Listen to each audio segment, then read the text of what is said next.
Labdien! Sveiciens no Augusta zemenēm. Jau 3. gadu mēs stādām zemenes, un šogad esam nolēmuši arī padalīties ar savu pieredzi un ar stādiem.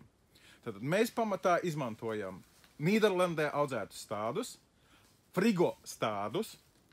Kas ir frigostāds? Frigostāds ir stádi iegūti no mātes auga, ievākti, notīrīti, sagatavoti, iemidzināti, ielikt saldētavā pie mīnus 1,5 grādiem. Tad mēs atvedām uz Latviju stādus, ieliekam savā saldētavā mīnus 1,5 grādi, glabājam, un tagad ir pienācis laiks viņus ņemt ārā un sāk domāt par stādīšanu. Mums ir 3 veidi stádi. VB lielie stádi, A++ un A+ stádi. Mēs paši esam pārbaudījuši, ka šie ir tie stádi, kurus iestādot, mēs saņemam vislabāko rezultātu.